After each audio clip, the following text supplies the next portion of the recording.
All right, everybody, welcome back. We got more left guards to take a look at here today, and we've got Dylan Fairchild first up. This is our first day 3 left guard prospect. Georgia Bulldog. A lot of good offensive linemen on that Georgia team over the years, and Fairchild's another one. 22, pretty good size, a little bit bigger than the average left guard, but again, nothing I'd worry about. Decent arm length, nothing to really worry about there. Only did jumps at the combine. Vertical was mediocre. The broad was big though. I feel like it's not that often you see a guy have a radically different result with one jump than the other. So mixed explosiveness, I guess we'll say.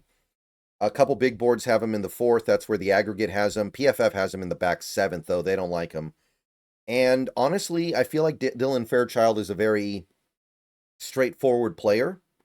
I feel like Dylan Fairchild, what he brings to the table is pretty obvious. He's an excellent pass blocker, and he has issues in run blocking. So you're getting somebody that is really good at one element of football and not so good at the other element. And I think that's probably just what he is. I will say this, he is well sized. So maybe he can advance in other areas, but right now you're getting a pass protecting left guard. Positives about Fairchild, he's proven himself well in move-based schemes. When he's in outside zone, when he's climbing up to the second level, he looks good.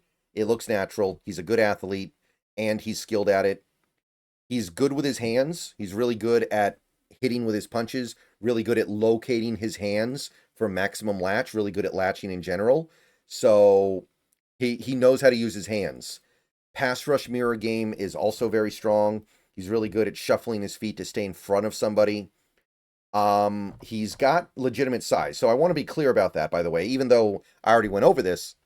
This is not a situation where the player is just a pure athlete, pure zone fit, somebody who just wants to only do finesse stuff, which does happen sometimes, but this guy's almost 320 pounds.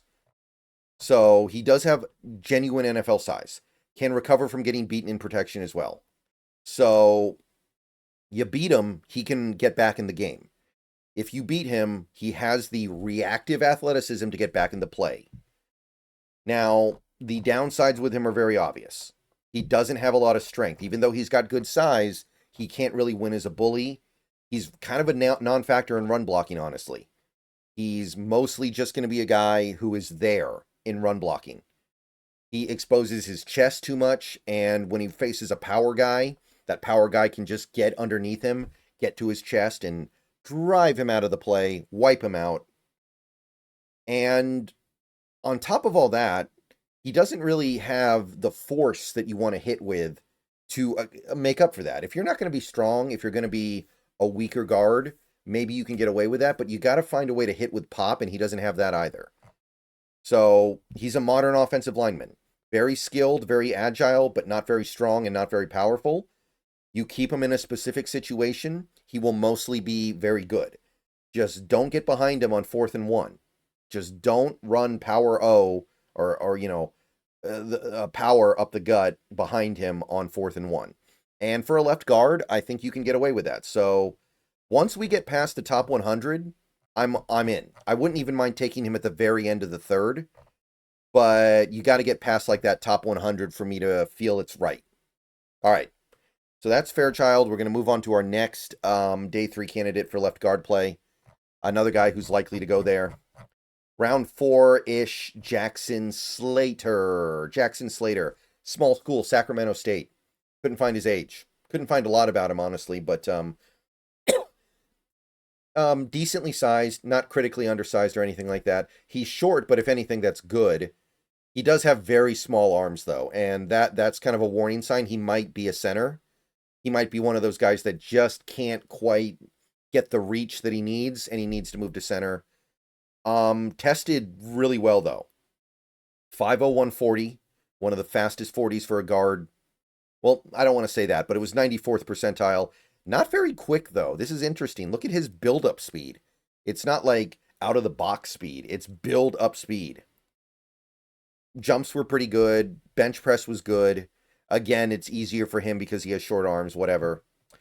Big boards, little all over the place. The Draft Network had him in the top 100. CBS 5th round, ESPN 4th, PFF 6th. I think that's the 7th. So Draft Network has him in the 4th. So that's where we're projecting at the moment. Good production the last 2 years for Sacramento State. No sacks allowed in 2 seasons. 5 total penalties. 13 total pressures. Not graded terribly well for 2023, though. That's kind of interesting, even though he barely allowed anything. I mean, wow. Big improvement in 2024, though, and now he's on the radar because of it. So he understands the leverage game. I think that's the main thing that stands out with Slater. He knows how to get low. He knows how to get underneath the pads of defenders. And that is something that is going to help him overcome all other obstacles. His punches are firm and effective as well. He's a good puncher. He's got a good amount of strength. Like, this isn't somebody who's just a finesse player. He is relatively strong generally. He's always looking for extra plays to make. Like, if he gets his guy on the ground, he's not going to just stop. He's going to look around and be like, okay, who do I block now? If he comes off one block, he's going to be like, okay, what do I do now? What do I do now? Always looking for more stuff to do. Does have some leg drive. He is able to do some leg drive stuff. And his latch is nice and firm. So there is actually a lot going on here that you like.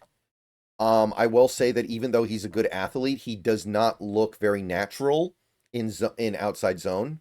When he's flowing to a target in space, it's not smooth. It's fragmented. It's bumpy. He's got some work to do there. He did play against lesser competition when he was in college. There's just no getting around that. His short arms leave his chest open in pass protection, and that is going to be something that gets to him when he's facing off against NFL power. He looks strong in part because he's playing at Sacramento State, and skilled pass rushers are going to be a problem. If you have moves, if you have legitimate pass rush moves like wiggle, it's hard for Slater to deal with. He's not skilled yet in that way. So he's got a lot to learn. It's not quite Michael Jarrell levels of culture shock. And by culture shock, I mean going from low-level college football to the NFL. But there's a lot for him to learn.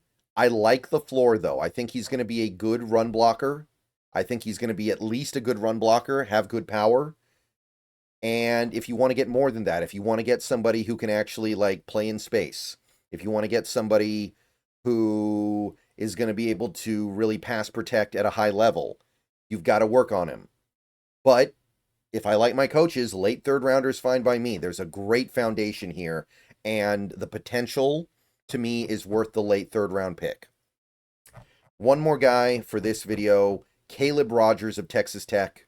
I believe this guy was playing tackle, but he's going to be a guard at the NFL level, if not a center.